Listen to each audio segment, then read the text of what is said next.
Bismillahirrahmanirrahim. Assalamualaikum warahmatullahi wabarakatuh. Alhamdulillah, nahmaduhu wa nasta'inuhu wa nastaghfiruh wa na'udzu billahi min shururi anfusina wa min sayyiati a'malina. Man yahdihillahu fala mudilla lahu wa man yudlil fala hadiya lahu. Asyhadu an la ilaha illallah wahdahu la syarika lahu wa asyhadu anna Muhammadan abduhu wa rasuluhu la nabiyya wa rasuluhu ba'da. Allahumma shalli wa sallim ala Muhammad wa ala ali Muhammad kama shallaita ala Ibrahim wa ala ali Ibrahim innaka Hamidum Majid. Wa qala Allah ta'ala fi kitabihil karim, a'udzu billahi minasy syaithanir rajim. Ya ayyuhalladzina amanu taqullaha wa qulu qawlan sadida yuslih lakum a'malakum wa yaghfir lakum dhunubakum wa may yuti'illah wa rasulahu faqad faza fawzan 'azima. Wa qala Rasulullah sallallahu alaihi wasallam fa asdaqul hadits kitabullah wa khairul hadi hadi Muhammad sallallahu alaihi wasallam wa syarrul umuri muhdatsatuha wa kullu muhdatsatin bid'ah wa kullu bid'atin dhalalah wa kullu dhalalatin fi nar. Amma ba'du. Alhamdulillah, pada kesempatan subuh kali ini kita masih bisa melanjutkan kajian kita seputar fikih muamalah dalam kitab Fiqh Salikin karangan Syekh As-Sa'di rahimahullah taala. Pada kesempatan kali ini kita sudah memasuki bab tentang wakalah, wasyirkah, wal-musaqah dan wal-muzara'ah. Di pembahasan ini ada 4 judul yang dimana 3 judul terakhir ini pembahasannya saling berdekatan, yaitu syirkah, musaqah dan juga muzara'ah. Adapun wakalah ini agak sedikit berbeda dengan 3 judul yang lainnya, tapi oleh penulis dicantumkan karena ini berkaitan satu dengan yang lainnya. Bapak-bapak sekalian yang dirahmati Allah Subhanahu wa taala, alhamdulillah kita bersyukur kepada Allah Subhanahu wa taala pada pagi ini kita masih bisa diberikan nasihat, hikmah, umur dan terlebih kita bisa melanjutkan pola ilmu kita. Sebagaimana ada beberapa resolusi yang kita hadapi di tahun 2023 ini. Jadi yang pertama, resolusi kita harus senantiasa menuntut ilmu. Karena dengan ilmu inilah kita bisa menjalankan. Apabila kita menginginkan dunia, fa'alaika bil ilm. Apabila kita menginginkan akhirat, fa'alaika bil ilm. Dan apabila kalian menginginkan keduanya, maka fa'alaika bil ilm. Jika kita ingin akhirat, ingin dunia atau ingin keduanya, maka dengan ilmu. Dan yang kedua resolusinya yaitu kita perbanyak ibadah kepada Allah Subhanahu wa taala, terutama ibadah yang sesuai dengan syariat dan juga ajaran dari Nabi Muhammad sallallahu alaihi wasallam. Ya, dan siapa yang mengamalkan satu amalan laisa alaihi amruna fa huwa raddun, bukan ditolak. Ya, maka kita hendaknya selalu memperbaiki ilmu agar ibadah yang kita miliki, ibadah yang kita jalani ini agar senantiasa selalu berada di dalam lindungan Allah dan sesuai ajaran Rasulullah SAW. Dan tidak lupa kita juga perbaiki dari sisi amal, karena ini yang menjadi salah satu kunci kenapa Islam di Indonesia terkesan tidak mendominasi dari sisi peran dan fungsinya, padahal mayoritas umat Islam di Indonesia ini adalah umat yang terbanyak di dunia dibandingkan dengan negara-negara yang lain. Tapi kenapa kok nilai-nilai Islam ini semakin kesini semakin dinodai dengan perbuatan umat Islam itu sendiri? Berbagai kisah, berbagai cerita, berbagai berita sudah kita lihat sering kali baik di media sosial maupun di media elektronik, berita-berita tentang adanya penurunan adat-adat Islam di kaum muslimin. Nah, salah satunya kita pelajari dari sisi amal, dari sisi transaksi, dari sisi keuangan. Karena berbagai statement sudah banyak dikeluarkan. Kalau Indonesia, maka umat Islam hanya ada satu. Tapi kalau ada 10 orang termiskin di Indonesia, maka 9 orang Islam di dalam. Ini kan artinya harus ada Islamul Maliyah, ya, ada perbaikan dari sisi keuangan di umat Islam. Dan yang keempat adalah resolusi politik. Meskipun kita tidak menjalani politik praktis, tapi kita adalah pemimpin, di mana orang-orang yang berada di bawah pimpinan kita semuanya pasti akan menjadi tanggung jawab kita. Hukum roin, hukum mas'ul, an-ra'iyah. Dan pemimpin yang adil adalah pemimpin yang mendapatkan syafaat. Mudah-mudahan ketika kita diamanahkan menjadi seorang pemimpin, kita bisa membawa umat ini menjadi umat yang balaghul qaimatul orang berikutnya. Baik, teman-teman sekalian yang mudah dirahmati Allah Subhanahu wa taala, kita masuk ke dalam pembahasan bab yang pertama di sini membahas tentang al-wakalah. Karena Nabi sallallahu alaihi wasallam yuwakilu fi hawaijihi al-khassah wa hawaijil muslimin muta'alliqat bihi. Di sini penulis menceritakan bahwa Nabi sallallahu alaihi wasallam biasanya mewakilkan dalam urusan-urusan yang berkaitan dengan diri beliau secara khusus dan dalam kebutuhan-kebutuhan kaum muslimin yang berkaitan dengan beliau. Nah, di sini artinya Nabi sallallahu alaihi wasallam pun membutuhkan para sahabat-sahabatnya dalam beberapa kebutuhan, baik kebutuhan untuk dirinya sendiri maupun kebutuhan untuk kaum muslimin secara umum. Fahiyya akun jaizun minat tarafain. Nah, maka akad wakalah ini karena sudah dicontohkan oleh Nabi sallallahu alaihi wasallam, maka ini adalah akad yang diperbolehkan. Artinya dibolehkan pembatalannya atau dibolehkan penetapannya oleh siapa? Minat tarafain, dari kedua orang yang berakad dalam wakalah tersebut. Ya. Dalam syarahnya disebutkan bahwa yang dimaksud dengan wakalah yaitu menyerahkan kepercayaan kepada orang yang dipercayainya, baik itu dalam urusan amalan maupun dalam urusan-urusan yang lainnya, kecuali dalam urusan yang mengharuskan dirinya hadir di situ. Nanti kita sebutkan di sini. Tadkhulu fi jami'il asya'i allati tasihu an-niyabatu fiha.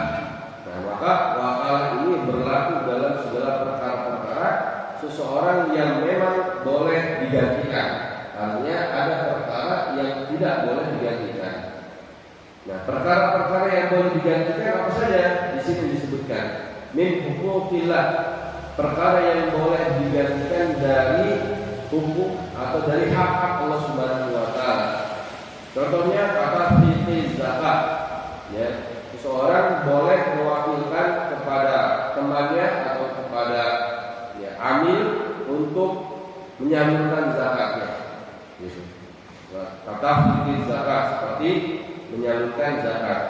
Wa kafaratu atau membayar kafarat, artinya ketika dia bersumpah atau ketika dia meninggalkan shaum karena satu hal yang undur, maka dia boleh mewakilkan orang lain untuk menyalurkan kafaratnya, ya. Walau apa yang selain. Ini artinya ada hak-hak Allah yang bisa diwakilkan oleh orang lain atas seorang hambanya, menyalurkan zakat, membayar kafarat dan segala macamnya. Wa min huquqil adamiyah, dan apabila ada hak-hak Adam atau antar manusia, contohnya ini adalah al-uqud. Ya, contohnya adalah akad, kontrak. Wal fusuq, atau membatalkan kontrak. Jadi boleh menetapkan kontrak, boleh membatalkan kontrak, dan yang lainnya. Nah, ini artinya boleh seseorang itu mewakilkan untuk melakukan jual beli atau melakukan sewa menyewa kepada orang lain. Wa malakul niyabah minal umuri allati tata'ayyanu 'ala al-insan wa tata'allaqu bi badanihi khassah. Nah, dan tidak boleh melakukan wakalah atau perwakilan ini terhadap suatu hal yang memang perkaranya itu harus dilakukan oleh orang tersebut, dan atau melakukan suatu perkara yang memang harus melahirkan atau menjalankannya itu dengan jasadnya sendiri. Contohnya di sini adalah kasus sholat. Contohnya seperti sholat tidak bisa diwakilkan.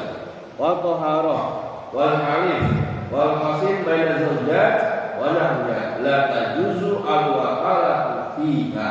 Maka tidak boleh wakalah itu ya berlaku pada perkara sholat, tidak boleh berlaku pada perkara toharoh, sumpah, ya, atau menggauli istri-istrinya misalnya, ya. Dan semisalnya, maka tidak boleh ada wakalah padanya. Di sini disebutkan wala yatasarraful wakil fi ghairi ma qudira lahu fihi nutqan aw urfan. Seorang wakil atau seorang yang diamanahi ini tidak boleh mengelola selain apa yang diizinkan oleh sang pemilik amanah tersebut. Tidak boleh mengerjakan sesuatu apa yang tidak diizinkan oleh orang yang diwakilkan, baik secara lafaz maupun kebiasaan, nutqan au urfan. Artinya seseorang yang menjalankan wakalah atau yang menjadi wakil ini hanya boleh menjalankan apa yang memang sudah ditetapkan oleh sang pemilik amanah ini, ya, orang yang mewakilkan, baik perkara itu tertulis atau menjadi kebiasaan. Ya, kemarin contohnya yaitu ketika seseorang bekerja di perusahaan. Nah, bekerja di perusahaan ini suatu ketika dia menjadi wakil perusahaan. Ketika perusahaan memiliki kebutuhan untuk membeli suatu produk obat, ya.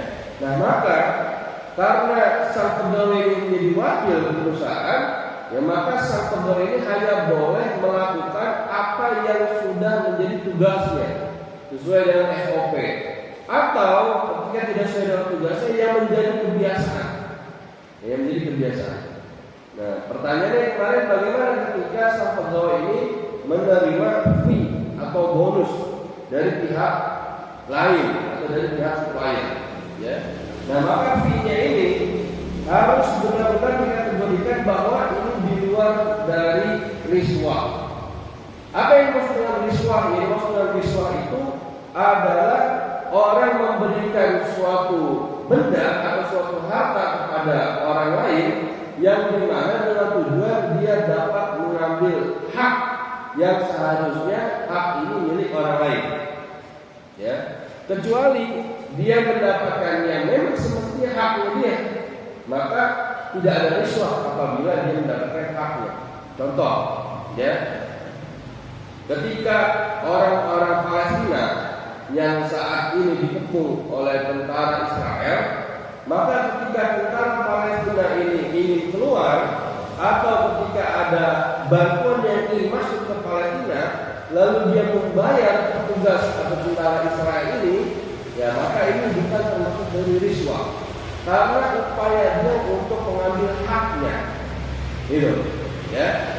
Haknya untuk apa? Haknya dia untuk keluar dari daerah tersebut karena memang dijajah dengan kezaliman, atau kalau dia mendapatkan bantuan makanan yang tidak bisa masuk karena tertahan oleh penjajah, maka ketika dia memberikan uang ini tidak termasuk riswah karena memang haknya di situ. Beda cerita kalau ternyata seseorang ini memberikan uang atau fee, tapi di satu sisi dia mengharapkan hak-hak orang yang lain, ya. Contoh kasus misalkan ketika ada penerimaan pegawai negeri sipil PNS, ya, di mana orang-orang pada saat itu berhak untuk masuk dalam penerimaan PNS tersebut, ya. Tapi ketika ada seseorang yang bisa dia menggunakan jalur dalam orang dalam, atau dia menggunakan uang untuk melakukan sokongan segala macamnya, sehingga dia mendapatkan jalur khusus, harusnya terbuka untuk orang lain. Tapi dengan dia memberikan uang, hak orang lain menjadi terputus. Inilah yang dimaksud dengan riswah, gitu. Jadi kita lihat dalam pemberian fee ini, adakah hak orang lain yang tertutup? Gitu. Kalau ada hak orang lain yang tertutup, maka ini terlarang. Ini disebut dengan riswah. Gitu. Tapi kalau misalkan dia memang mengambil haknya, gitu, ya, dan salah satu wasilahnya dia harus memberikan uang, ya, maka ini di luar dari kategori riswah. Gitu, ya. Bagi yang memberikan, bagi yang menerima, tentu ini harta yang batil. Kalau memang dipersyaratkan, karena menahan hak orang lain harusnya ditunaikan saja. Hak orang lain ditunaikan, tapi dia tahan, karena dia tahu ketika dia tahan, maka dia akan mendapatkan fee. Maka orang yang mengambil harta ini, dia telah memakan riswah. Gitu. Jadi pembahasan masalah riswah ini harus dilihat dari kategori pemberian. Apakah dia mengambil hak orang lain, atau memang dia mengambil haknya? Seperti itu. Ya. Nah, maka contoh kasus ketika ada pegawai yang menerima uang dari distributor atau dari supplier, maka dia harus fair, bahwa harusnya supplier lain, distributor yang lain bisa masuk juga. Jangan sampai ketika ada seorang memberikan fee, ya, lalu hak distributor dan supplier yang lain ini tertutupi. Sama seperti ketika kita memberikan tip, uang tip, ya, meskipun ini tahabu, ya, tahabu, saling menghadiahkan, saling memberi, maka saling mencintai. Yang dikhawatirkan adalah ketika seseorang memberikan uang tip, ya, kepada seorang petugas, katakanlah, ya, maka sang petugas ini akan memiliki suatu kecenderungan yang berbeda dengan sang pemberi tip dibandingkan dengan yang tidak memberikan tip. Ya, contoh kita cuci mobil, ya, orang ini biasa memberikan uang tip, ya, maka dari sisi durasi ini yang seharusnya 30 menit jadi 45 menit. Secara hitung-hitungan tidak terlalu signifikan. Tapi ketika ada hak orang lain yang seharusnya orang yang ngantri ini sudah masuk giliran di 15 menit pertama atau di 15 menit setelah itu, karena orang ini biasa memberikan tip, maka hak orang lain harus tertunda 15 menit. Nah, ini yang dikhawatirkan. Meskipun tidak mutlak memberikan tip itu adalah sebagai sebuah riswah, tidak mutlak, tapi ini meminimalisir agar tidak terjadi kezaliman terhadap hak orang lain. Gitu. Karena pemberian tip ini masih kategorinya sangat luas. Ya, kecuali memang dengan sengaja, ya, dengan sengaja ngantri mau cuci mobil, ya, kita kasih tip di awal, mobil kita maju pertama. Nah, ini sama aja tadi memberikan risiko. Tapi kalau saya sudah selesai cuci mobilnya, ya, lalu kita berikan uang tip sebagai bentuk terima kasih. Nah, ini yang dikhawatirkan kalau terjadi berulang, maka ada kecenderungan yang berbeda antara pemberi tip dengan yang tidak memberikan. Nah, maka di sini dikatakan bahwasanya wala tasarruful wakil fi ghairi maqudina lahu fi nutqan aw urfan. Ya, maka sang wakil ini tidak boleh melakukan sesuatu hal yang tidak diwakilkan, baik tertulis ataupun secara adat, secara kebiasaan. Wa yajuzu at-tawqilu bi ju'lin aw ghairihi. Maka wakalah ini atau wakil ini diperbolehkan bagi orang yang memang sukarela. Yang sukarela artinya dititipkan, ya, menjadi wakil, dia sukarela aja, jadi kita sama-sama teman, dia harus saya wakil. Atau dengan sisi dia memang memiliki kebutuhan untuk mendapatkan keuntungan. Contoh tadi seperti si pegawai tadi, ya, pegawai tadi kan dia memang menjadi wakil perusahaan karena dia dibayar oleh perusahaan. Mana yang boleh? Dua-duanya boleh, ya. Entah dia sukarela, entah dia dibayar, keduanya diperbolehkan. Wa huwa kasairul umana la dhamana alaihi illa bi ta'addi aw tafrid. Keduanya ini boleh menerima perwakilan, tapi yang membedakan adalah ketika seorang wakil ini, ya, sebagaimana umumnya orang yang diberikan amanah, ya, maka orang yang tidak memiliki ujroh ya, tidak memiliki fee, ya, maka ketika ada suatu permasalahan di mana dia tidak diwajibkan la dhamana alaih, tidak diwajibkan untuk mengganti. Ketika ada force majeure misalnya, ya, bencana alam di luar kuasa dia, maka orang yang tidak mendapatkan ujroh, ya, maka dia tidak wajib diganti, namun dengan syarat dia harus menyatakan dengan sumpah, ya.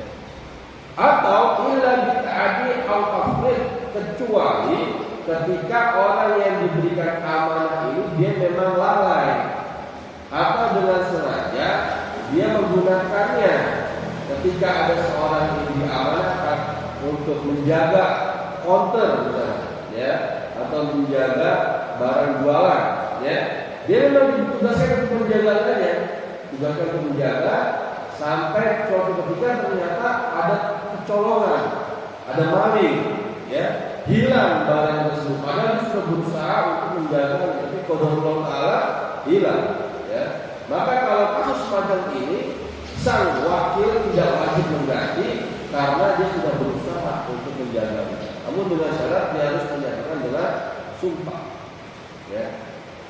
Atau kalau misalkan ternyata dia diperintahkan untuk wakilkan saya untuk membeli kendaraan, setelah membeli kendaraan itu ternyata dipakai sama dia, dipakai, yang sampai akhirnya kendaraan ini dia tidak bisa menjaganya dengan baik, harusnya dia hati-hati dijaga, kodok kala rusak, ya.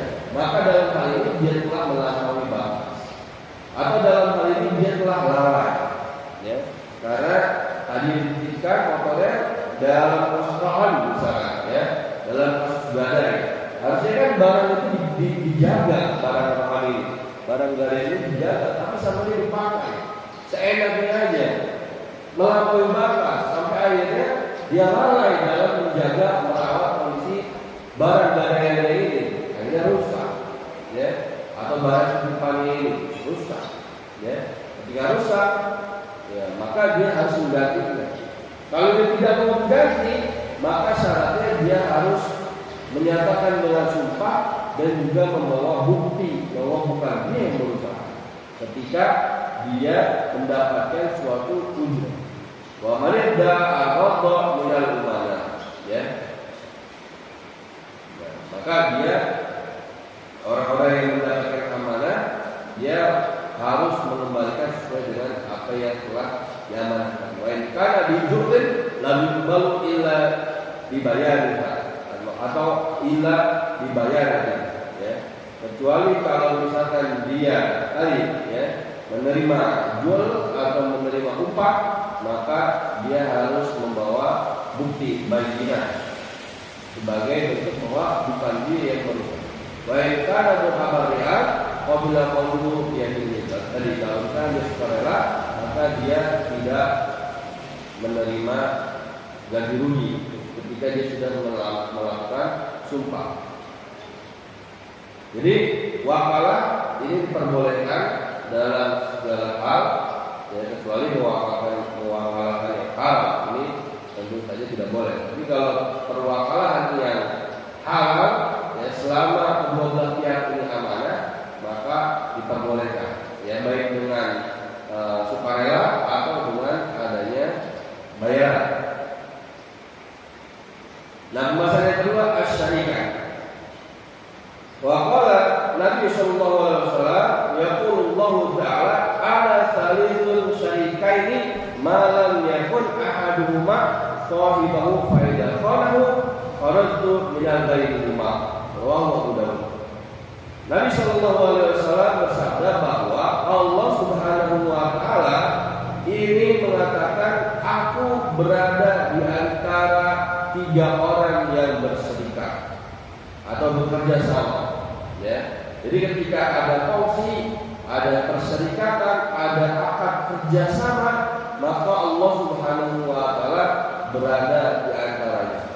Selama salah satu keduanya ini tidak saling mengkhianati. Baiklah, kalau minal bainihima. Kalau misalkan ada yang saling berkhianat, maka Allah Subhanahu wa taala keluar dari perserikatan tersebut. Ini artinya dalam perserikatan maka di sini ada ridwan Allah Subhanahu wa taala selama mereka amanah dalam menjalankan kerja sama. Fasyarikatu bijami anwa'iha kulluha jaizatun. Dalam syirkat kerjasama kongsi semuanya ini diperbolehkan. Jenis-jenis ya, jenis-jenis perserikatan ini semuanya diperbolehkan. Apa yang dimaksud dengan syirkat? Wa yakunu al-mulkan fiha warithun bihasabi ma yatafiqani alaihi. Syirkat ini adalah penggabungan antara harta atau suatu pekerjaan dan juga hasilnya dengan segala sesuatu yang menjadi kesepakatan. Idza kana juz'an musya'an makluman.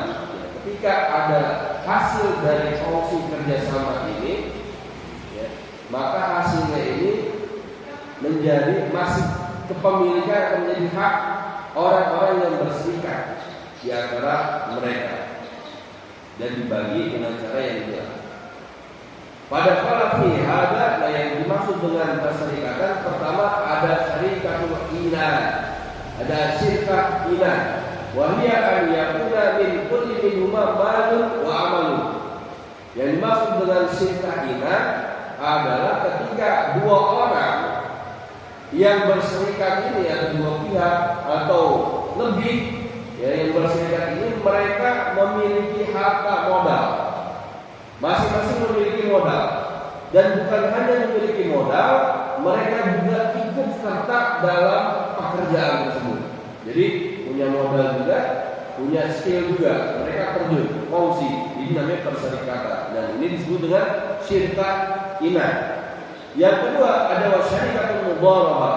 Ini ada syirkah mudharabah. Biar yakuna min ahadihima al-malu wa min al-aqarib amal. Yang dimaksud dengan syirkah mudharabah adalah apabila ada satu orang dia sebagai sahibul mal, dia sebagai donatur, penyedia harta, ya. Dia sebagai pembina, ya, pemberi dana waktunya. Dan yang satu lagi sebagai pekerja, ya. Yang satu punya modal, yang satu punya skill. Kerjasama di antara keduanya, mendapatkan hasilnya dibagi dua. Ya. Ini disebut dengan syirkah mudharabah. Yang ketiga wasyarikatu al-wujuh bima ya'khudani biwujuhihima minan nas.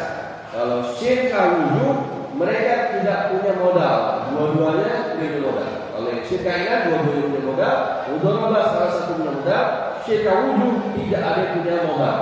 Lalu modalnya dia dari mana? Dia pinjam kepada pihak yang ketiga. Siapa yang pinjam? Atas mereka, atas syirkah ini, atau atas salah satu nama yang keduanya ini teknis. Ketika mengajukan pinjaman atas nama PT, atas nama yayasan, atau atas nama perorangan.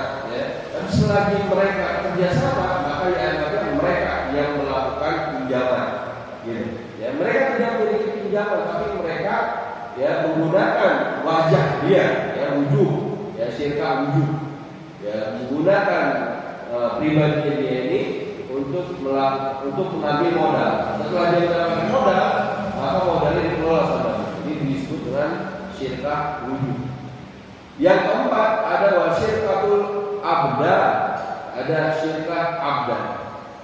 Bi an yastarika bima yaktasibani bi abdanihima minal mubahat minal hasyish wa nahwihi wa ma yataqabbala minni minal a'mal. Sama dengan syirkah wujud, tidak punya modal. Tapi dalam syirkah abdan ini tidak butuh modal. Yang dibutuhkan hanya skill kedua. Ya, contoh misalkan ada developer 1, developer A dengan developer B. Mereka menggarap proyek pemerintah, dananya sudah ada pada pemerintah. Mereka kerjasama dalam pengelolaan atau dalam pembangunannya. Yang satu membangun fondasi, yang satu membangun tembok, gitu kan. Atau yang satu membangun lantai, yang satu membangun atap misalnya, ya. Semuanya dua-duanya ini tidak perlu modal, ya. Karena modalnya sudah ada dari sisi sahibul mal, misalkan, ya. Mereka hanya berfungsi dari sisi tenaganya, ya, yuk kita kerjasama. Nanti setelah mendapatkan hasilnya kita bagi dua. Gitu. Ini tidak memiliki modal, sebetulnya syirkah inan. Yang ini disebut dengan syirkah abdan. Yang kelima disebut dengan wasyarikatu mufawadah. Nah, syirkah mufawadah ini adalah wahiyya al-jami'atu li jami'il dzalika. Ini merupakan kompilasi di antara 4 syirkah tadi. Syirkah inat, syirkah mudharabah, syirkah wujud, dan syirkah abdan. Ya. Contohnya misalkan dia tidak punya modal, ya, tapi dia mengajukan diri untuk pinjam kepada orang lain, lalu hasilnya dibagi dua. Atas nama siapa? Atas nama salah seorang, ya, salah seorang, maka ini bisa menjadi syirkah mudharabah. Gitu. Atau masing-masing dia ketika tidak punya modal, ya syirkah wujud. Yang satu mengajukan pinjaman ke atas dirinya, yang satu mengajukan pinjaman ke atas dirinya lagi, maka dia kerjasama berdua. Ini kan ada kompilasi antara syirkah wujud dan juga syirkah inat. Maka ini disebut dengan syirkah mufawadah, kompilasi di antara semua syirkah. Wa kulluha jaizatun. Semuanya ini boleh. Wa yufsiduha hal-hal yang merusak idza dakhalaha al-zulmun wa ghararun li ahadina. Kan yakunu li ahadina ribhun waqtin muayyan wal akhir ribhu waqtin akhar aw ribhu ihda istir'ataini aw ihda safrataini wa ma yushbihu dzalik. Keduanya ini tadi boleh ya, kalau semua syirkah itu boleh ya, 5 syirkah tadi boleh. Kecuali ada hal-hal yang merusak. Apa hal-hal yang merusak? Adanya kezaliman dan adanya gharar, ya. Contohnya seperti apa? Contohnya ketika orang yang bersyirkah tadi dalam pembagian hasilnya ini tidak jelas, maka ada gharar. Contohnya adalah ka'an yakunu li ahadina rimun waqtan muayyan. Pada periode ini si A yang mendapatkan keuntungan. Pada periode kedua si B yang mendapatkan keuntungan. Ini terjadi gharar. Ada keuntungan pada periode 1 dengan periode yang kedua belum tentu sama. Walil aqar ribu waqtan akhar. Tadi awrihu ihda si'atain. Atau misalkan dia punya 2 proyek. Ya tadi syirkah abdan. Untuk proyek ini keuntungannya untuk developer A. Untuk proyek yang kedua keuntungannya itu untuk developer B. Maka ini juga termasuk dari gharar. Gitu, gharar. Atau dia ketika syirkah inat punya harta, dia belikan barang, lalu dia jual barang tersebut. Tapi jualnya tidak di kota ini. Ya, misalkan tur. Tur pertama dia ke Jawa Barat, tur kedua dia misalkan ke Sumatera. Ketika tur Jawa Barat dia buka stand bazar di Jawa Barat, maka keuntungannya untuk si A. Ketika dia misalkan di Sumatera, keuntungannya itu untuk si B. Ya, ini juga termasuk dari gharar. Jika pembagian hasilnya seperti ini, maka syirkahnya itu menjadi rusak. Ya, syirkahnya ini menjadi fasad. Ini dilarang. Kama yusidu dzalika al-mustaqah wal mudzalafah. Nah, syirkah seperti ini, kerusakan seperti ini sama juga pada al-mustaqah dan juga mudzalafah. Ini masuk ke pembahasan ketiga.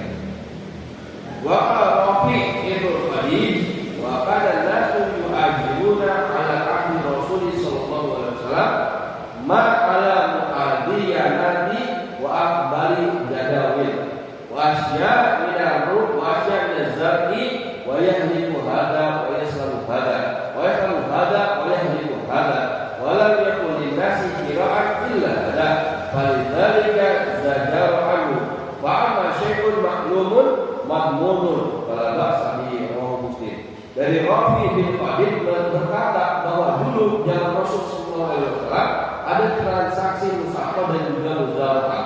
Namun pada saat itu kejadiannya adalah pada saat musim A, ya, ini syirkah tadi, ya, itu ada yang untung dalam syirkah tersebut. Tapi pada musim yang lainnya ada yang rugi. Ada sebaliknya, pada musim pertama rugi, pada musim yang kedua untung. Ya. Nah, syirkahnya ini pembagian tadi berdasarkan periode. Nah, maka dilarang seperti ini. Kenapa? Karena pada saat itu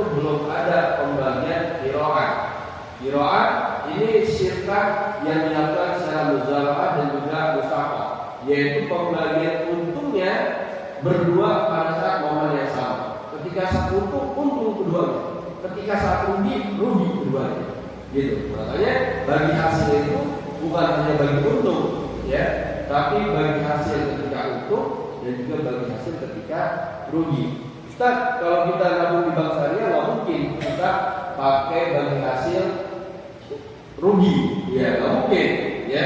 Maka di bank syariah itu pakainya profit sharing, gitu, ya. Kalau pakai profit and loss sharing, sebenarnya profit and loss sharing, ya, tapi tidak akan mungkin terjadi loss. Kalau terjadi loss, maka tidak akan ada nasabah yang mau menyimpan dana di bank syariah. Dia nggak mau menyimpan dana di bank syariah. Daripada uang saya hilang, ini saya nyimpan uang di profit, uang saya aman, gitu. Kenapa saya sebut tidak akan terjadi loss sharing di bank syariah? Karena di bank syariah ini atau di bank konvensional ada yang dimaknai dengan manajemen resiko. Bagaimana bank ini mengelola agar nasabah tidak tertimpa resiko? Resikonya kan apa dalam syariah ini? Rugi tadi, ya. Periode A untung, periode B untung. Oh, berarti zolim dong nasabah, bukan zolim. Tapi bank berusaha untuk menjaga titipan warga harta nasabah agar tidak hilang. Dengan cara manajemen resiko, sebagaimana wakalah yang tadi, ketika dia sudah berusaha untuk menjadi wakalah yang baik, sewakil yang baik, ya, ketika kemudian force major collapse misalnya, ya, maka itu ditanggung renteng rame-rame bareng-bareng. Nah, namun di perbankan Indonesia ada yang namanya LPS, Lembaga Penjamin Simpanan. Ketika uang nasabah ini masih di bawah 2 miliar, maka akan di-cover semuanya ketika ada force major, ya, bencana alam misalnya, ya, kerugian oleh segala macamnya. Tapi kalau misalnya sudah di atas 2 miliar, LPS tidak bisa meng-cover. Makanya ini yang dimaksud dengan kok di bank syariah dia tidak bagi hasil, tapi bagi untung. Karena selalu untung, nggak ada istilah selalu untung, nggak ada istilahnya nasabah rugi sehingga saldo bulan ini dipotong.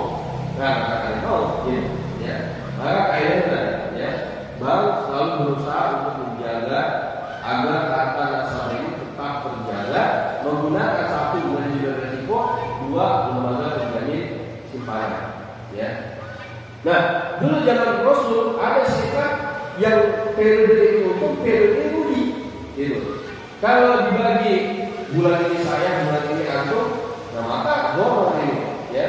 Nah akhirnya ya Rasul Sallallahu Alaihi Wasallam melarang transaksi tersebut, dan sehingga ada transaksi muzara'ah dan juga musafah. Apa yang maksud dengan transaksi muzara'ah dan transaksi musafah? Di sini. Wa'amala Nabi Sallallahu Alaihi Wasallam al-Qaidah bisyaki mayat ujung minha min tamari au zakin mutabakun alaih. Nabi Sallallahu Alaihi Wasallam ketika melawan Yahudi Khaybar kan menang, ya. Kaum muslimin dalam perang Khaybar melawan orang-orang Yahudi akhirnya kan menang, ya. Nah ketika menang maka tanahnya ini menjadi hak kaum muslimin, ya. Saat itu kaum muslimin sudah banyak peperangan yang dimenangkan. Nah sehingga sudah banyak pembagian tanah-tanahnya. Tanah kaum muslimin sudah banyak, penguasaan sudah banyak. Saking banyaknya tanah kaum muslimin, kalau pada Khaybar diambil semua kekuasaan oleh kaum muslimin, maka tanah Khaybar ini tidak akan terkelola dengan baik. Akhirnya Pak Rasul Sallallahu Alaihi Wasallam meminta kepada orang-orang Yahudi, silakan untuk kelola tanah ini. Entah untuk menanam kurma atau tanam anggur atau yang lainnya. Ketika tanah ini sudah panen, maka hasilnya itu dibagi kepada saya. Bagi dua, setengah untuk Yahudi Khaybar, setengah untuk kaum muslimin. Muzara'ah, tanah kosong ditanamin. Usaha bagaimana? Udah ada pohonnya, kebun kurmanya udah ada, tinggal disiramin aja. Ya, dijaga dirawat ketika panen, maka hasil bagi dua. Ini sebenarnya usaha. Perbedaan muzara'ah dan musafah ada pada posisi tanahnya atau posisi pohonnya. Ketika kosong ini disebut dengan muzara'ah. Ketika ada pohonnya disebut dengan musafah. Jadi muzara'ah dan musafah adalah kerjasama fungsi pada suatu objek di mana objek ini lebih cenderung pada pertanian, baik itu ada pohonnya atau tidak ada. Al-musaqah wal muzara'ah. Wal musaqah ala syajar, tadi musaqah itu atas pohon, atas pepohonan, bi'an yadfa'aha lil amil wa yaqumu alaihi bi juz'in musya'in ma'lumin minas samar. Jadi musaqah itu kerjasama atas pohon. Ya, ketika kebun sudah ada pohonnya, ini berarti akadnya musaqah. Maka sang pemilik pohon ini menyerahkan kepada orang yang memang memiliki skill untuk merawat pohon. Dia punya skill, lalu diminta ya satu orang ini tadi seperti Rasul meminta orang-orang yang pintar, karena memang dia yang tahu ini bagaimana merawatnya, bagaimana mengelolanya. Kaum muslimin sebagai apa ya, pemilik pohon atau pemilik kebun tersebut ya, juragannya, juragan tanahnya kaum muslimin itu, orang-orang Yahudi sebagai pekerjaan ya. Maka hasilnya nanti dibagi dua. Apakah bagi duanya 50%, 50%? Terserah ya. Entah 50-50 atau 60-40 atau 70-30 atau bahkan 80-20. Itu sesuai dengan kesepakatan. Wal muzara'ah bi'an yarfa'a al-ardi liman yazra'uha bi juz'in musya'in ma'lumin minaz zar'in. Kalau muzara'ah ini akan kerjasama antara orang yang memiliki tanah atau sawah dengan siapa? Dengan orang yang memiliki skill. Dia tidak memiliki lahan, tapi dia punya skill. Maka orang yang punya skill ini dari awal ditanamin sama dia, dipupukin sama dia. Ketika sudah berhasil panen, maka dia diberikan baik hasil upah, ya, baik secara menyeluruh dan juga jelas, artinya berupa hasil pertanian. Nah, dalam bagi hasil ini baik muzara'ah atau musaqah, ada beberapa kesepakatan dan ada beberapa khilaf. Di antara yang menjadikan khilaf ini bisa menjadi hak si pemilik lahan ini untuk memutuskan kontrak ketika sudah 50, 80 atau 90%. Nah, sehingga di sini ada kerugian. Contoh, saya minta si B untuk merawat kebun ini. Sampai ketika buahnya sudah hampir ranu, saya putus kerjasamanya. Maka di sini ada kerugian tentunya dari si pemilik skill tadi, ya, si pekerja tadi sulit ya, atau merasa rugi. Nah, ini bagaimana solusinya? Ketika memang seperti ini, ingin diputus kerjasamanya karena tidak ingin dilanjut lagi, diperbolehkan asal si pemilik lahan ini mengganti rugi tenaga yang sudah dikeluarkan oleh si pekerja tadi. Dan ini kan udah mau panen, ini kerjasama sudah kita cukupkan sampai di sini, maka ini hak Anda. Ya, selama Anda bekerja, jika Anda terima silahkan ambil. Gitu. Ya, sesuai dengan apa yang memang menjadi ganti rugi ya atas pekerjaan tersebut. Tapi ini menjadi khilaf ya, karena ini terdapat sebuah kezaliman harusnya bagi hasil, karena akan di awal adalah bagi hasil. Tapi misalnya karena satu hal dia tidak amanah, rusak apa namanya pohonnya, tumbuhannya rusak, maka harus diputus kontraknya. Maka ya bagi seorang muslim yang adil yang memberikan ganti rugi tenaga, dan ini akadnya akan berbeda antara muzara'ah atau musaqah, maka berubah akadnya ini menjadi ijarah, gitu, mengambil sewa jasa. Wa ala kulli minhuma ma jarati al-qa'dah bihi wa syartul ladzi la jahal fiha. Maka masing-masing keduanya itu harus melaksanakan hal-hal yang biasa sudah dilakukan. Jadi dengan syarat-syarat tidak ada jahalah pada keduanya. Ya. Nah, bagaimana contohnya muzara'ah dan musaqah ini ya dalam era sekarang?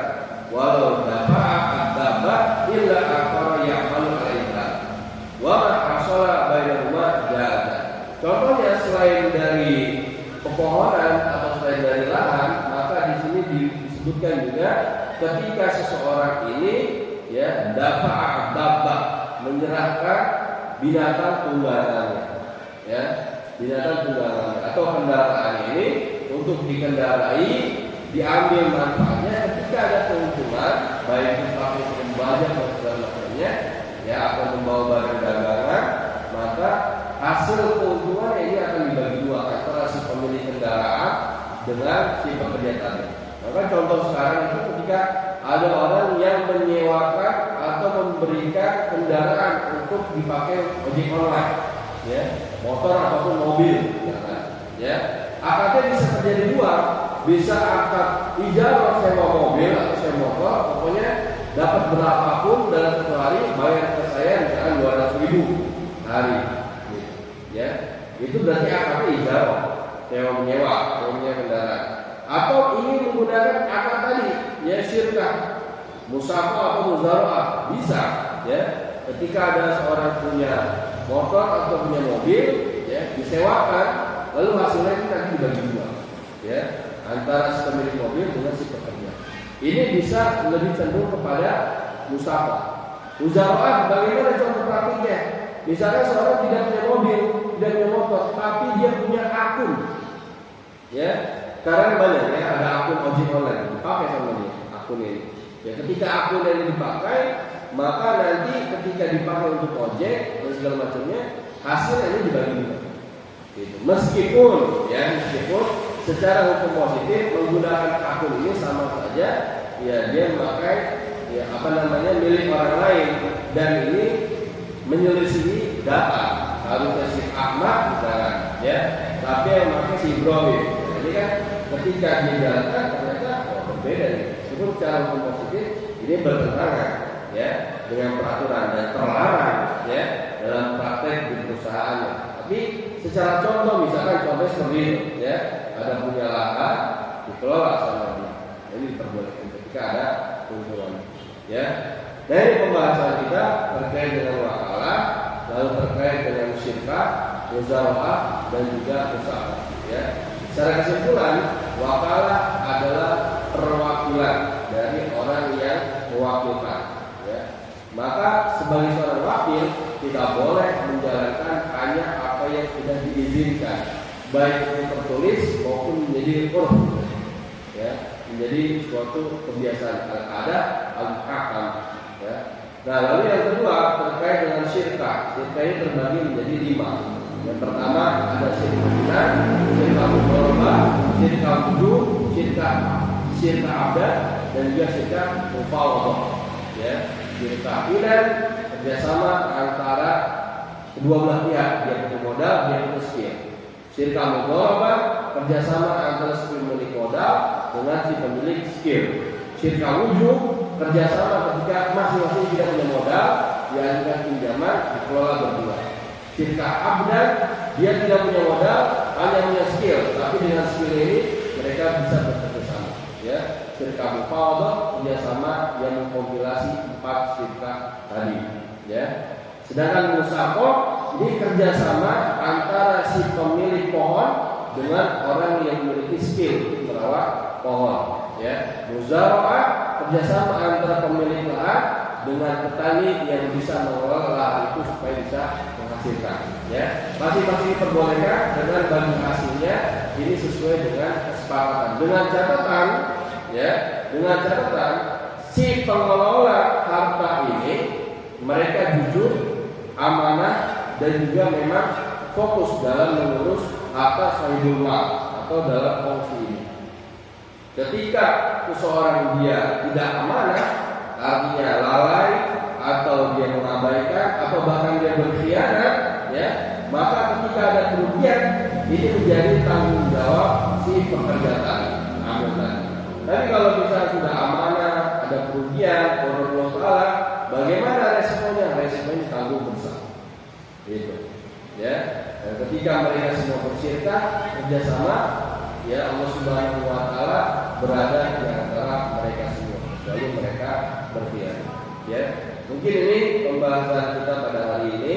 Mudah-mudahan apa yang kita bahas ini selalu senantiasa mendapatkan manfaat untuk diri kita pribadi, dan mudah-mudahan selalu dicatat sebagai amal soleh dalam kita menuntut ilmu, murojaah, dan sebagainya. Allah Ta'ala bisawab. Alhamdulillah kita sudah selesaikan bab tentang wakalah, syirkah, dan juga muzaraah, mudah-mudahan senantiasa bermanfaat, dan insyaallah pada pertemuan berikutnya ada pembahasan tentang ihya al-mawas atau menghidupkan anak-anak yang mati, hingga masuk ke dalam pembahasan bab. Kita akhiri sallallahu alaihi Muhammad wa ala alihi ajma'in. Subhanallah wa bihamdika, asyhadu an la ilaha illa anta, astaghfiruka wa atubu ilaik. Assalamualaikum